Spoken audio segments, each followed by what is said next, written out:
They say we should have known better than to fall so deep down into this rabbit hole we found.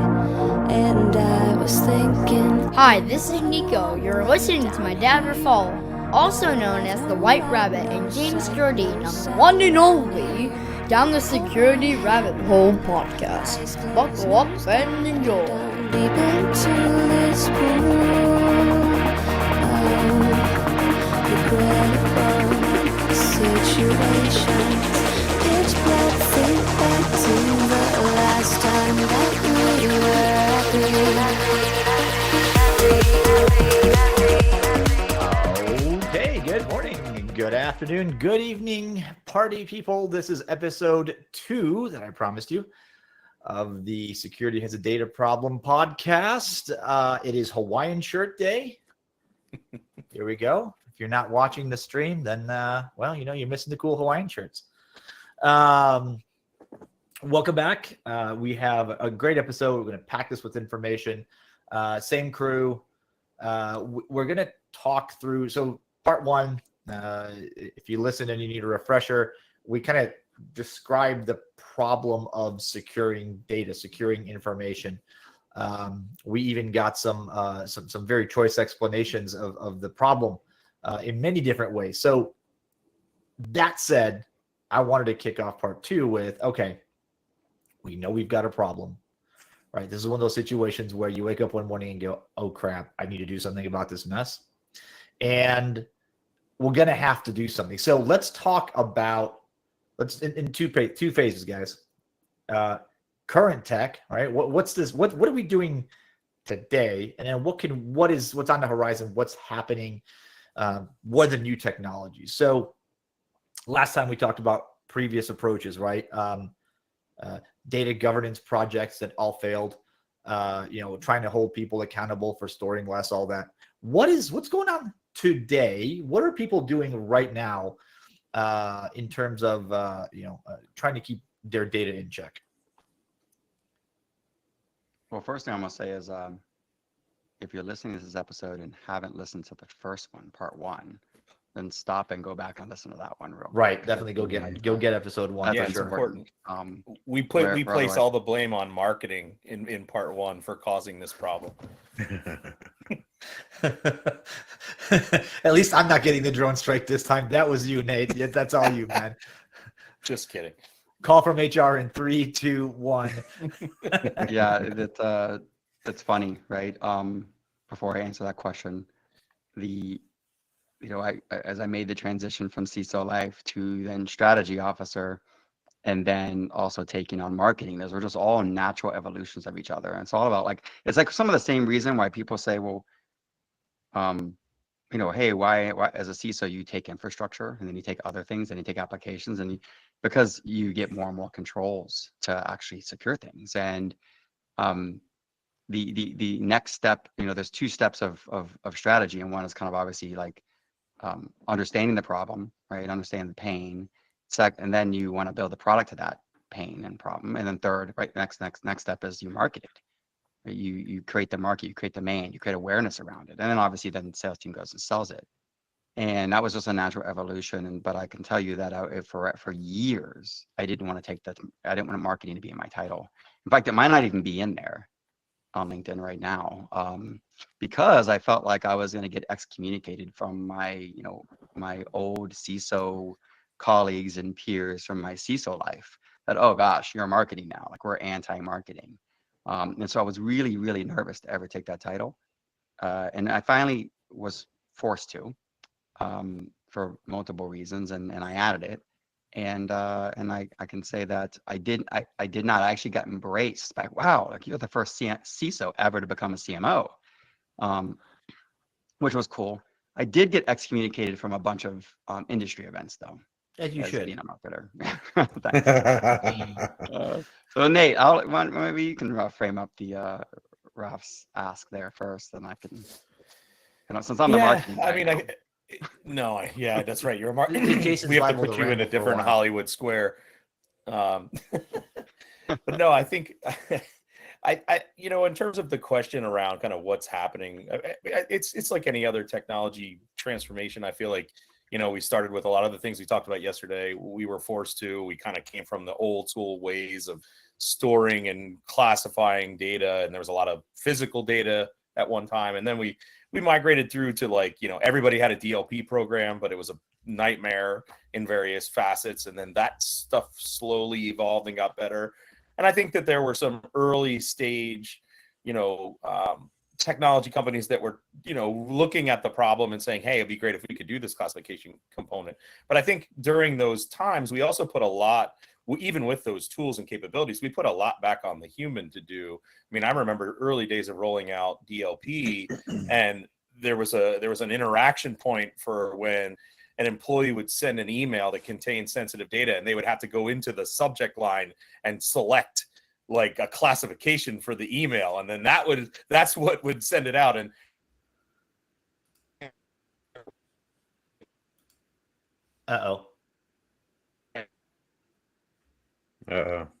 he broke him. See, he selected the wrong classification and his audio went to hell. That's it. He said classification, and who swooped in and got him. Yeah, he's classified. Oh, Nate, welcome back. Oh, sorry. I didn't realize I had gone anywhere. You said classification, and then your audio went. It must have been the marketing joke. No, but what I was saying is like those early challenges, a lot of it was because we required a human to be part of that process. Efficacy was low. There were challenges with kind of being able to have those interaction points, and it wasn't complete. It was very fragmented strategically. Those tools were kind of applied in different areas. Sometimes they worked, sometimes they didn't. But it got more and more challenging as that perimeter dissolved, and we started looking at kind of where we're going. So I think now there's really an opportunity with not just modern technology, but different set of challenges too. And that's where I think the technologies are evolving a little bit more. Do you guys remember, Nate, when DLP first came out, we all thought we were going to go find instances of data exfiltration, over email on DLP. It turns out it was that the only thing that DLP was really ever good for was identifying where our stuff was. Yeah. Well, right. I think we probably had more success in identifying broken business process than we did other stuff. Like, oh, wait, there's this printer that keeps spitting out these PDFs and emailing them all over the place, and no one knows why. And the person that ran that printer no longer works here, and all these kinds of things. And maybe we should just turn it off, right? Or whatever it was. But there was a lot of that, I for sure. But so you brought a printer, and I can't help but think, like, how many devices do we have out there that we don't like? Everything you printed is sitting on a drive someplace, right? Potentially on these very large industrial, corporate printers, and like, who's going to go classify that? Like, who's going to go do data classification on that? Do you guys think that there's any hope in hell, a snowball's chance that the technology, and I don't want to go forward, I want to just look slightly back over our shoulder, the technology we had over the last 10 years, maybe a little bit more, since mid 2000s, had any shot of working? Not barely. No, like 18%, 20%. That's awfully efficacy. Precise percents, Jason. Yeah, well, because we use 17.245. When you say precise numbers, it sounds precise. I've done a lot of research on this, on asking people about how effective is their DLP, and in fact, there's it's funny, Intuit's actually running like a classification bake-off project, right? And so you like it's fun to like understand what everybody's saying, and they are measuring efficacy, just like we did with threat. They're kind of measuring that now for classification, and what we're finding is most DLPs are in the teens, and some kind of get in the 20s. So I'm making some averages to the 18, but the reality is what happens is everybody then essentially that creates so much noise that we all turn it off.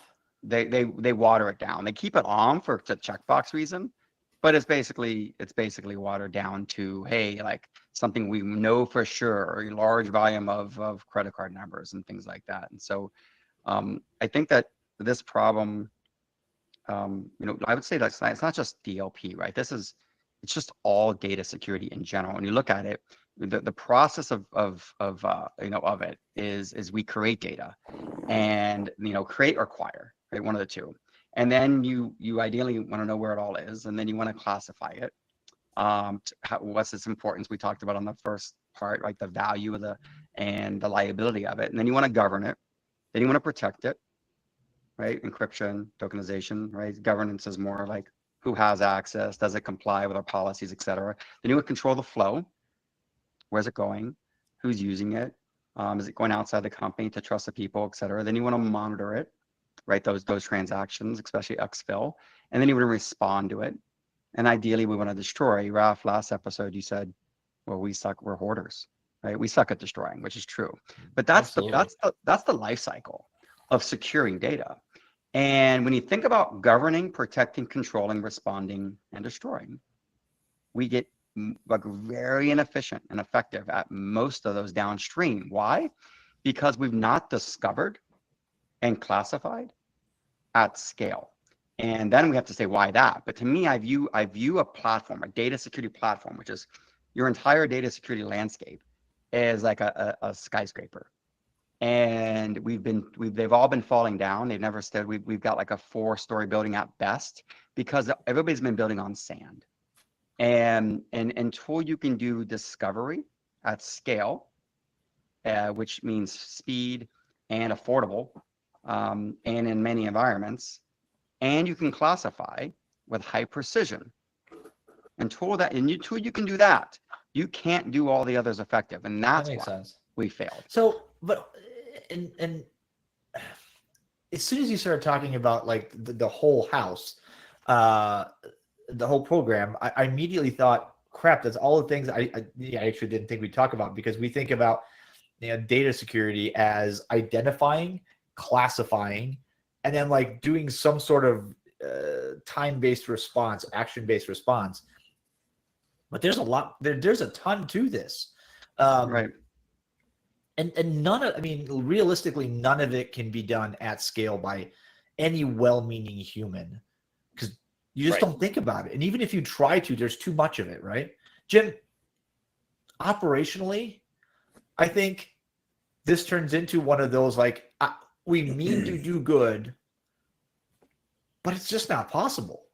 It's one is the as data scales out and becomes more diverse and broader and more volume of it, the ability to control it gets more difficult. So we start honing in on, we're going to look at this aspect of data. So what's happening is we see technologies. We're looking now. I'm just looking just over our shoulder. We haven't really kind of got into like really kind of what's happening now. But it started off like kind of how we used to do antivirus and look like with signatures. Like, okay, well, if this word, this number exists, kind of thing. And then it was like, okay, well, I found a name and a social security number, so that means it has some. I'm using air quotes for those listening. Has some context. So the problem is people were trying to build rules to find ways of identifying, is that information collectively something of importance, because maybe individually it isn't. And we just keep stalling. And so it goes, okay, fine. Just tell me if there's a credit card on the database. I'm just done, right? Do you see it? Do you see a password in the clear? So the technology is moving forward, but not behind us, not in such a way that allowed us to expand. It was just like, fine, just tell me where all the credit card numbers are, and tell me where I have a social security number, and then I'll figure out if it's in the wrong country, kind of thing, or in the right system.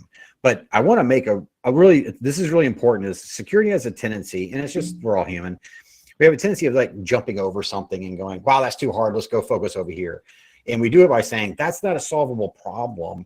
It's such a giant hole that it really just doesn't matter. So I'm going to go do this over here, kind of thing. And so we kind of go through these like little steps, and we kind of go, and we jump over to like 5 steps later.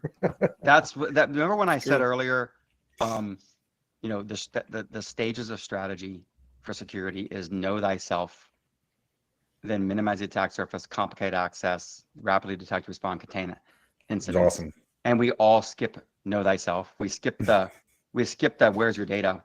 Is it valuable? Where is it valuable? Like, because it's too hard. So it's like, but it makes everything else. How do I rapidly detect and respond and contain my data exfiltration if I actually don't know it?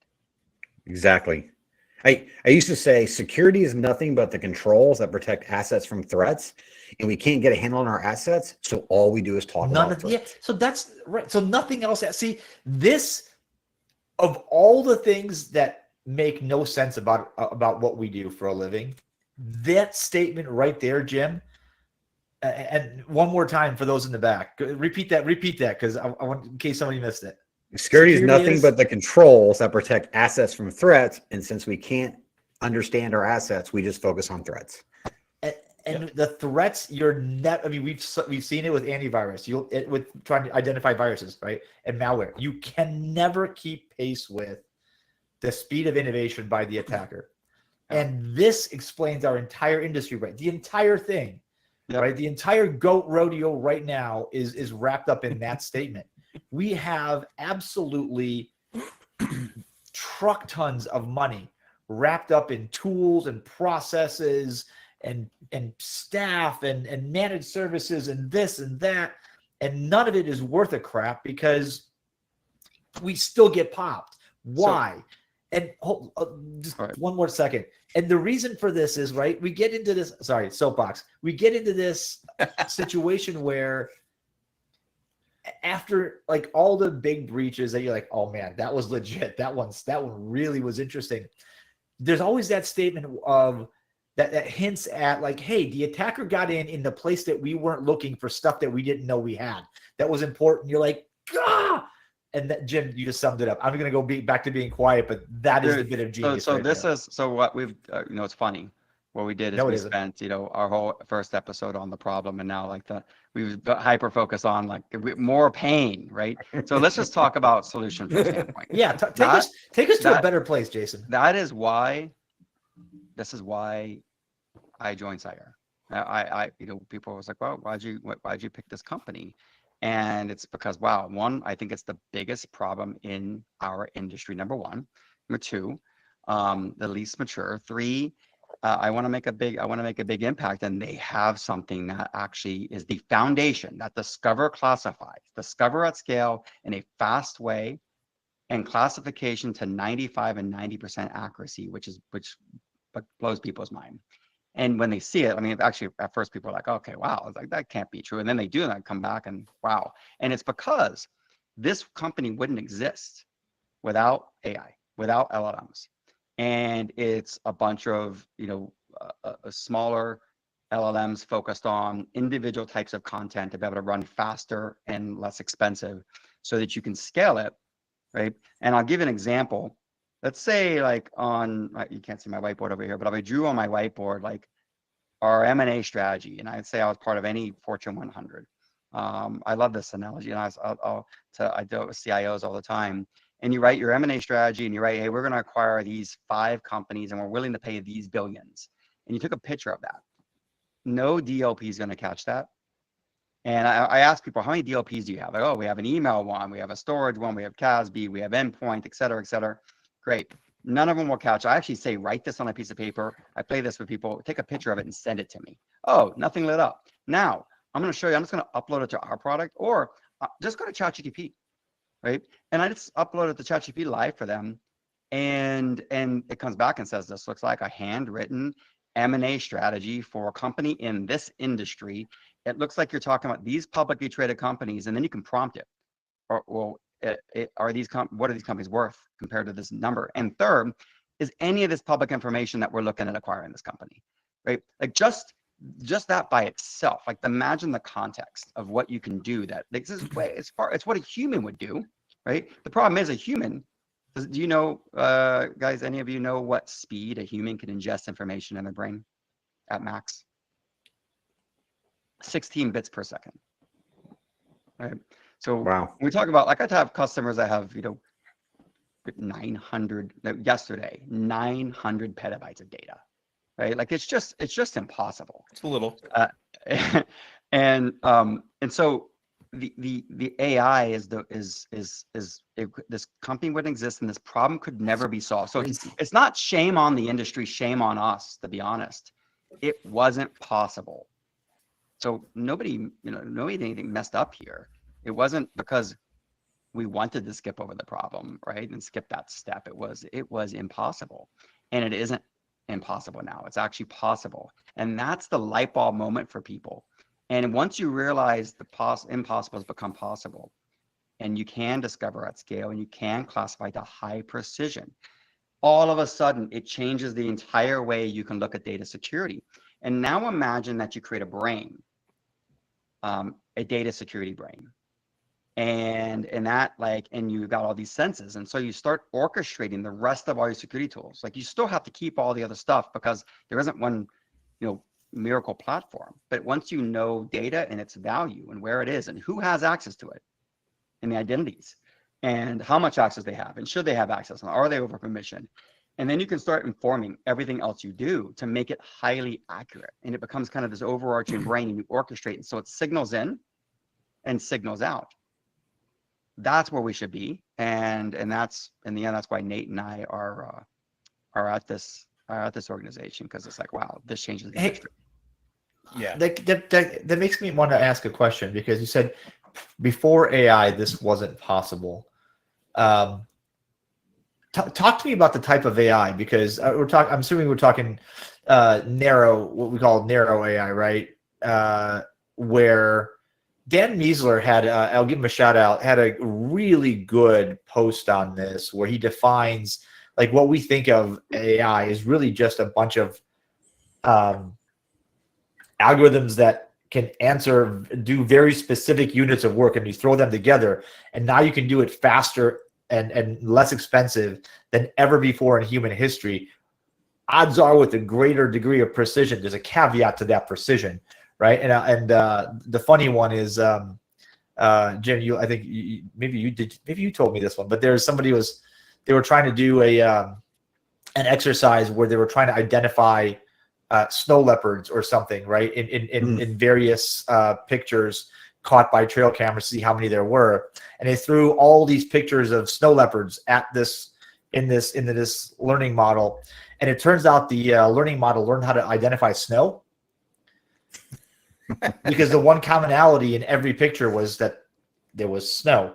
Also and snow, yeah.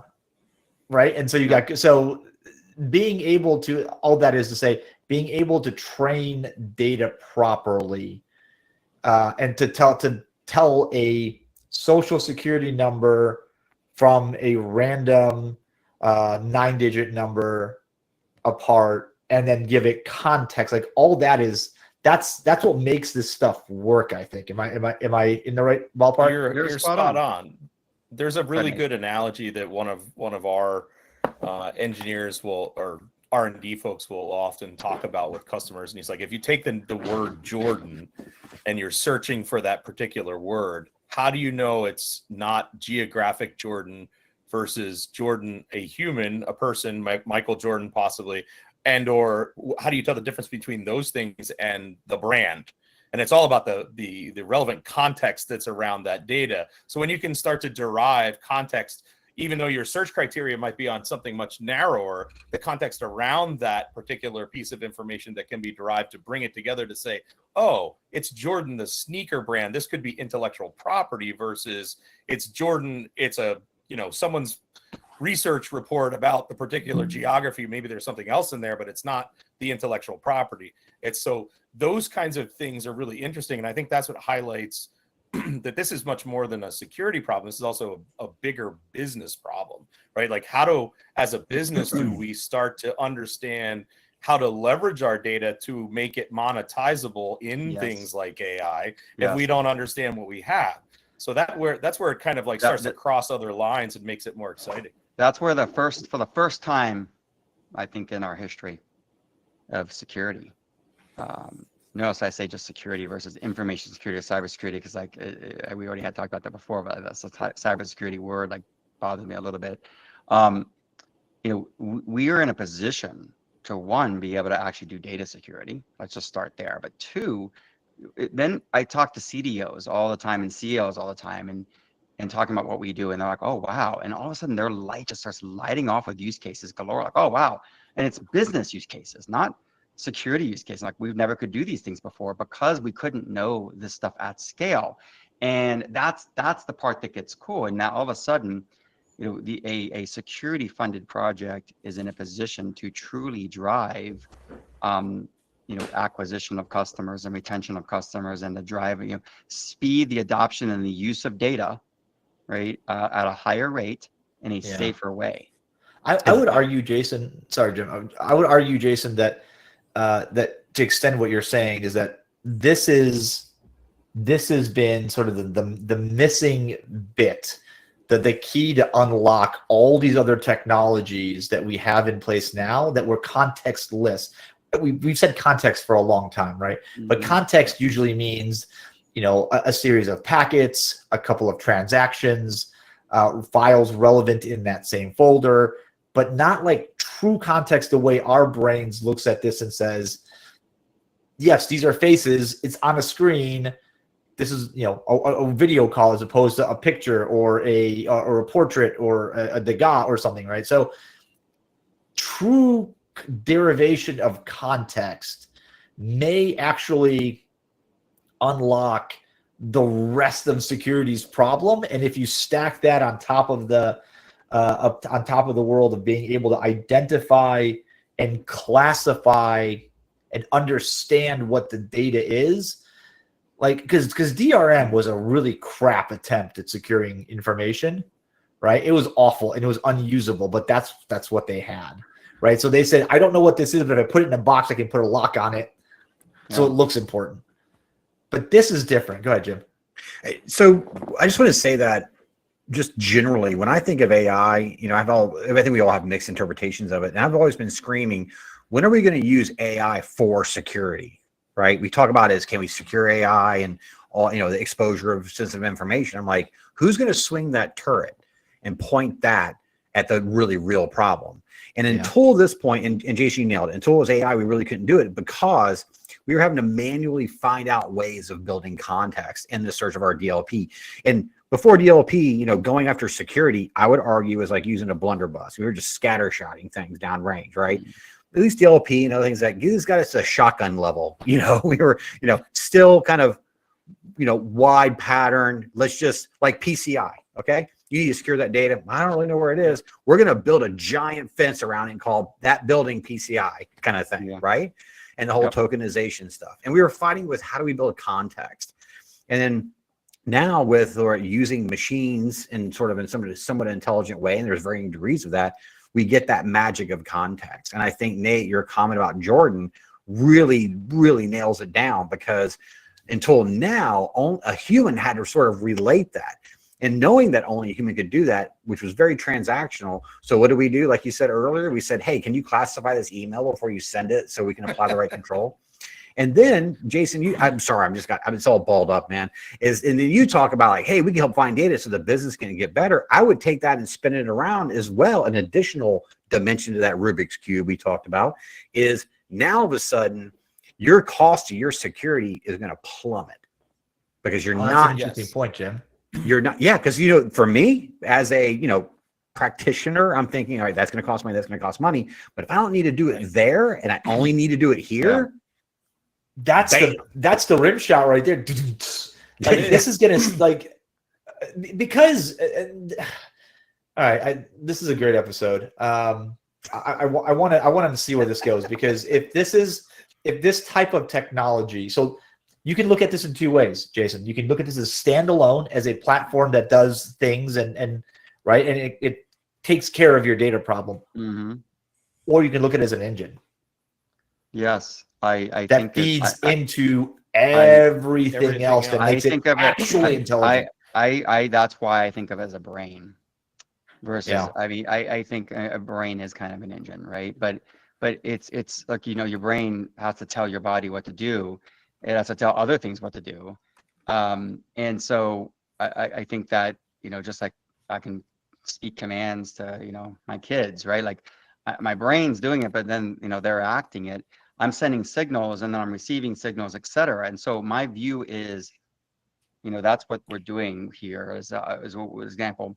I look at like a Rubik's Cube, like we have one block of data. And let's just call it like the salaries of employees, but then there's then you add other blocks and blocks about the context and the where does it sit and is it encrypted and where all is it, and how important is it and what regulations is it impacting and what countries is it impacting, what are the fines for that, and then who all has access to that data and who did access to that data and what they do with that data, and then where is it moving, right? Like we're adding all that. We literally ingest. We have 80 APIs. We ingest from all the technologies of not only where is your data, like what's happening to it, where's it going, app to app or user to app, like literally every flow of your data.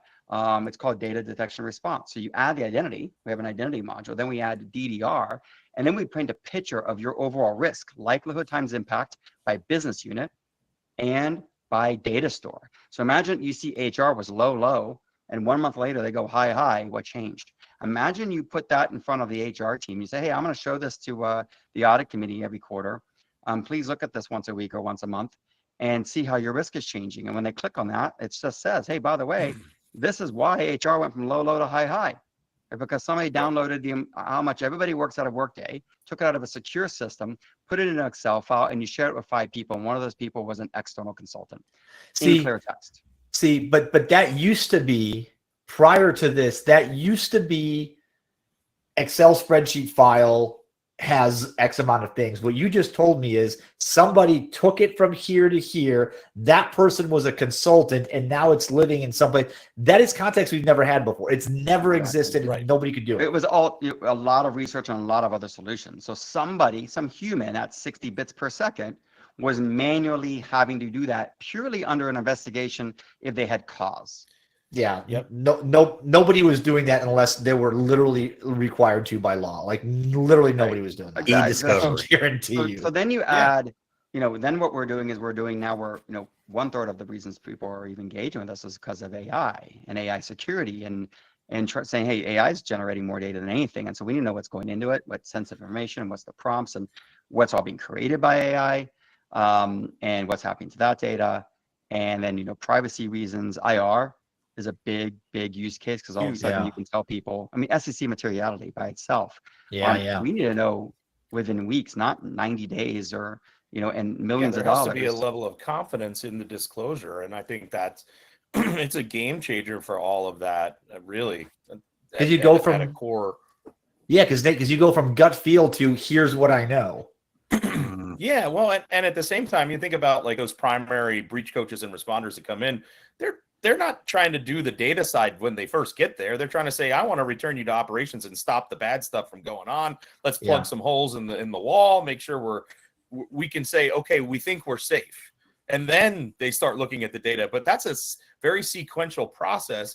And the customer's going, well, at what point are you going to tell me how bad it is? Well, we got them out and we got, so to them, if they could have the capabilities to have this stuff happening in the background in parallel to their work, think of how much faster they can tell you about materiality and impact and blast radius and all those things, because they didn't just focus on getting the threat eradicated and returned to operations. That's a big shift. Interesting.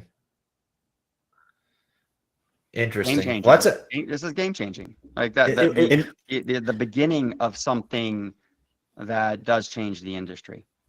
But it's a game changer. I think it's important to recognize that it's game changer in multiple dimensions. But I would also add that it's an enabler, right? It's a force multiplier. It allows you to charge give energy to all the things that are consuming your energy in a new way. It's an amplifier of capability. So if I have the ability, Jason, you said it perfectly, right? And Nate, you said as well, as a human would have to go through and kind of do the e-discovery thing. Now we're leaning that forward into making it faster and happening at the time it's happening. It's not like we're like, hey, this happened 6 months ago, let's go do some research. It's completely shifting that. So now you can laser guide your security right where it needs to go. And that's a monumental shift, right? And then all these other things are just as equally powerful. Yeah, I think you hit on something good too, Jim, like around the knowing where to put your chips from an investment perspective. I mean, you don't have to go back to the board and say, I want $1 million, but I don't know where the $1 million of risk is. I know where there's $10 a risk and $50 a risk, and maybe in aggregate we got $500,000 a risk. But now I can actually place the controls where the risk is, as opposed to everybody gets $1 million worth of risk control. You don't have to be Now all of a open. sudden, now all of a sudden the CVS score makes sense, right? Because I can Yeah, to yeah. exactly it. Maybe that's got a long way to go. But as Dude. soon as I flip this, and we went so risk focused that as soon as we flip it and say, well, let me tell you how to make $100 million with data you're not even using, right? Yeah. Like, people buy technology for 3 reasons: to help their business make money, to save money, or to keep them out of the newspaper, right? Security's always been about the last one mostly. Yeah. And I think that we're in a position where we can do all 3. I don't think this is a security tool anymore. The core is not. The core, the brain, the engine Yeah. isn't, right? Yeah. The first use cases are. Yeah. That's fair. Ooh. That's super cool, man. All right, we're up on time, but that's super cool. Like, because we've set up. I wanted to set this up as an issue people could relate with, right? From a problem perspective, because I know I can't. We've been all hacking at this giant problem from different perspectives, different ways, and like solving this thing was a joke. Like, you can just like, all right, I'm going to try it. And you guys are right. We spent so much money because we couldn't identify what was important, where it was, and how it was being used. It was just like, all right, well, those systems over there, they need like the best security. Well, what about all those? Well, I don't know. I think those probably need the best security too. We're like, well, those, yep, those need to. Wait, how come everything's highest level? Because we don't know where anything is. Yeah. That's fascinating. All right. Well, I do hope that's. I mean, we throw around the term game changer a lot in this industry and in tech. Everything's a freaking game changer. But if we can figure out context in a fully autonomous way at scale, in a way that generally is affordable, I think that does. I think that does change the game. Because I no longer, Jim, to your point, I no longer have to defend everything equally. I know where the things that matter are. And if you tell me that machine has, or that cluster, or that data center has been ransomwared, right? Completely encrypted, and I can go, So what? oh well, right? Yep. As opposed to, oh God, I wonder what's on there. That is a game changer. I think that gives people sanity, time, and all kinds of things back. All right, well, this is cool. Hey, all right, we don't often do this, but where do people go find more information about it? Because this is cool. Yeah, I think that there's many ways. One, we're Sierra.io. 2, I mean, look, you can reach out on the website and engage with us and ask for kind of a meetup if you want to see it at work, a demo. You can reach out to Nate and I. Easiest way is on LinkedIn. Okay. Just ping us there.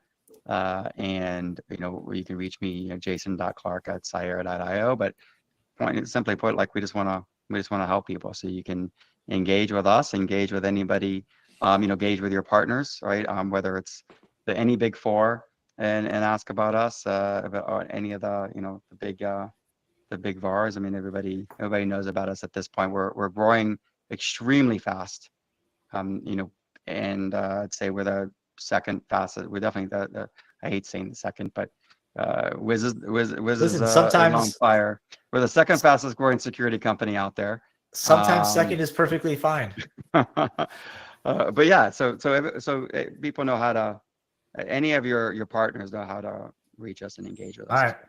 Well, folks, I hope you learned a little bit of something. At least, like the four of us, the first episode, you were just shouting into the void, and hopefully this gives you a little bit of hope. And I know it sounds like, hey, there's a new tool you should go check out, but this is actually different because it's, Jason, as you put it, this is an engine that we just happen to be uncovering the first use case for, and that is security. I think this is the most important one to go chase right now. There's probably thousands. I don't know. I'm you know what I want? I want a portable version of this because I've got like a stack of hard drives from old computers, and I want to know which ones are okay to nuke, and which ones like have that one document that I scanned 20 years ago that if I lose, like somewhere on one of those drives is a copy of like a document that I absolutely need to find. Yeah. I don't have connectors for. I had that same situation with my DD214. And finally, my dad did the work of just calling the Army and getting it for me. Nice. Well, that's that helps when you have somebody that can make that call. All right, guys, this has been fun. I'm definitely getting you guys back. We're gonna keep pounding at this thing until it finally makes sense. Jim, thanks for joining on Hawaiian Shirt Day. Absolutely. And yeah, Nate, Jason, you guys, this is great. We did a Hawaiian shirt theme. I think anytime we do multiple part episodes, we'll have to do like a theme. I think you're right. That's a good Yeah, idea. Hats, Hawaiian shirts, maybe overalls, sunglasses, different types of whiskey. Oh, no, I'm not doing the overall one. But don't you live Jason's in Missouri? I mean, come on. Jason, we know you've got some overalls. Don't even lie. All right. And if not, I know somebody that lives with you that can get you some and make you wear them. Oh, man. I love it. All right, you guys, thanks for joining us. This has been an awesome episode. Nate and Jason from Sierra, thanks for joining us and really tackling the data security problem. Folks, thank you for listening. I love having you aboard. Catch us on LinkedIn. Drop us a note. Interact with anybody you see on the show. They love to talk to you if you've got questions. And on that note, I think I hear the lead out music. We'll talk to you later, another time, another place, on another potentially themed down the